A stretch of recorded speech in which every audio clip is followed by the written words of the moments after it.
In this video, I'm going to show you how to create a shrinking header using Elementor Pro, exactly like the one that you see here on the screen. The logo is going to be shrinking, the menu is going to shrink also, and all the other elements that you have on your menu, like call to action or any other kind of elements, you can make them shrink in a very easy way. I'm going to show you how to do it in 3 seconds. 3, 2, 1, let's go! Hi there, my name is Pascal and I'm a WordPress enthusiast, and I love to share on this channel my passion and knowledge about WordPress, Elementor and many other plugins. So if you like this kind of content, be sure to subscribe, and thanks in advance for your thumbs up.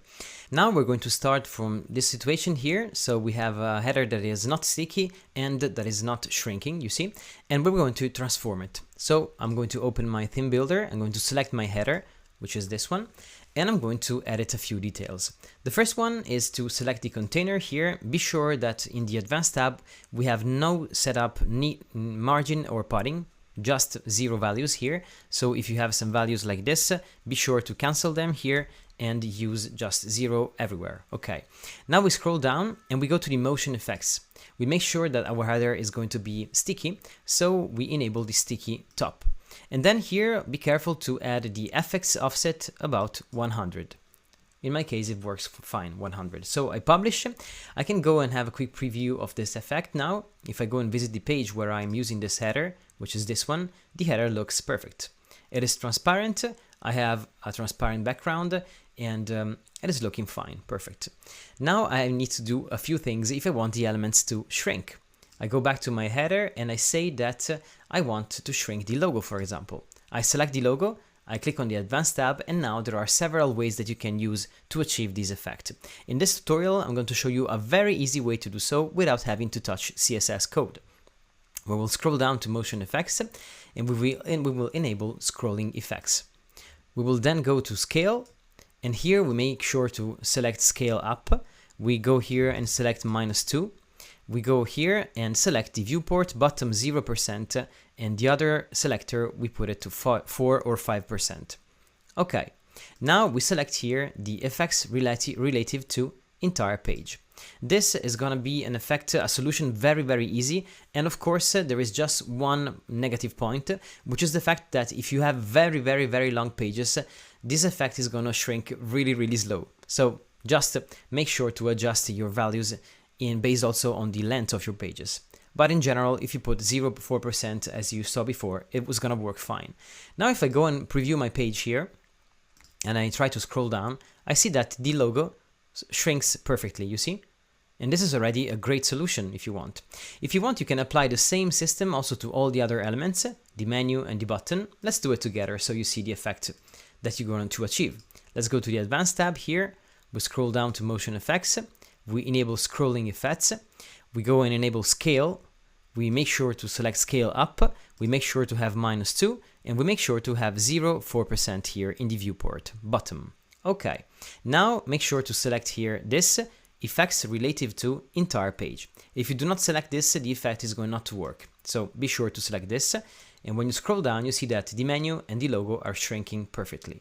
And then here we go and make shrink also the button. Advanced, scroll down to the motion effects, and let's go to shrink also here.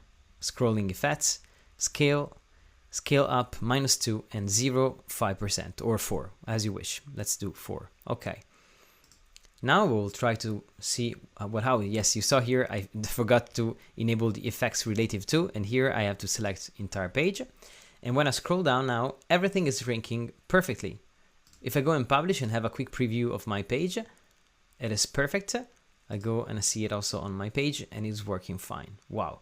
Oh, and when you are shrinking the elements like the logo and the button, if you want, you can also anchor to the left and to the right to avoid the fact that they're not going to be aligned correctly to the left and right edges of your website. In fact, I show you here what happens when I go into the page here and I scroll down here. You see that the logo is shrinking, but it is also shifting a little bit on the right. Same happens here for the button. You see, it is not going to stretch till the edges of the viewport of your website width. So to avoid this, we just need to go and select, in this case, the first element, which is the logo, and we go to the advanced tab, and when we select the motion effects to make it scroll, to make it, shrink or scroll, we scale the anchor point on the left for the logo and on the right for the button. Of course, depending on the elements that you have on the right and left of your header, you're going to select them and to apply this effect like this. So now when we publish and go and see our effect on the page, we see that effectively the logo and the buttons should stay correctly aligned. It is not the case here because I need to reload. Yes, now it's good. You see, the button here stays aligned perfectly with the edges of the elements and of the maximum width of my content, and same happens for the logo. Perfect. I just need now to change the padding, the height of my header, and also the background color if I want. If I want to do so, I just need a few lines of CSS. I'm going to show you how to do so. I'm going to show you how to build them, but of course I will leave you all the CSS in the description down below this video. Okay, now let's go to the container. And we will assign a class to this container. We can call it whatever we want. In my case, I will call it sticky header. Okay, I will copy this class here, sticky header, and I will use it in my CSS code. To use it, I will scroll down to the custom CSS tab, and I will use this class here to set up something as the beginning. So in my case, I just want this to be, let's say, padding top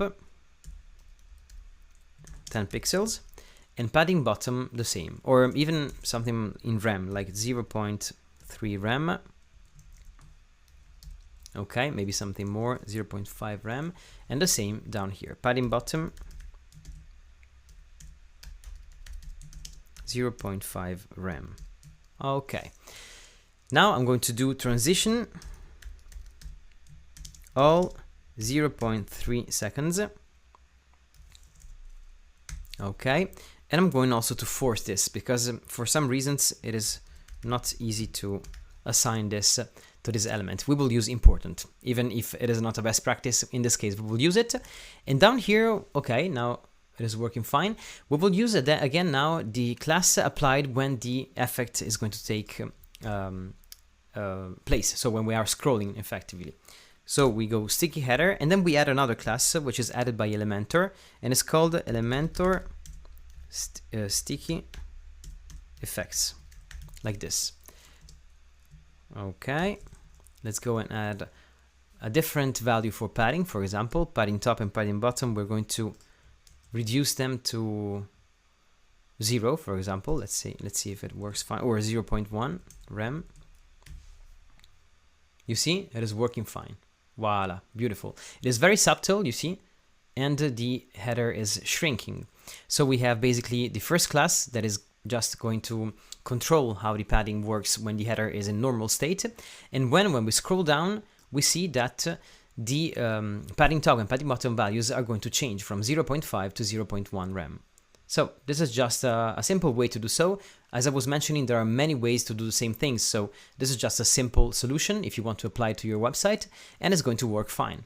Okay, now let's see how to change the background color. You can go here and select background color. Okay, and you can use either your colors, your color codes, the hexadecimal code, or any other color code that you want to apply, or you can use also Elementor global colors that I love to use when I'm using CSS, so that they are going to be applied globally in a dynamic way. So if you use your color as you see here, it is already working fine. Okay, but in my case, I want to use a global color. So I will go here and use a variable, which is var, okay, e global colors primary. Look, when I scroll down, oh, sorry, it is not colors, but color. When I scroll down, I see that the background changes, and it's using my actual primary color. If I go and change to secondary, it's going to use the secondary color. Beautiful. This works fine. And using CSS, I can also tweak around and adjust all the elements if I want. Now I can go and publish my header. And if I go and reload my align buttons page here, I see that the header works perfectly. There is a shrinking effect here, and it's going to work also on mobile. In fact, if we go and have a preview here by inspecting the element, we see that when we scroll down, our header is going to be in place, shrinking, and voila. This is beautiful. Let me know what you think about this technique in the comment section below. My name is Pascal, and I love to share this kind of tutorials with you. So if you like this kind of content, make sure to subscribe and to hit the thumbs up button. And also, yes, I'm curious to know, how do you like this tutorial in the comment section below? And please comment by writing down Elementor lover in the comment section box below. And I will leave you here 2 videos. One of those is going to be, this video here specifically, is going to be a full tutorial on how to create an Elementor website in 2025. Be sure to go and check it out. Ciao, ciao!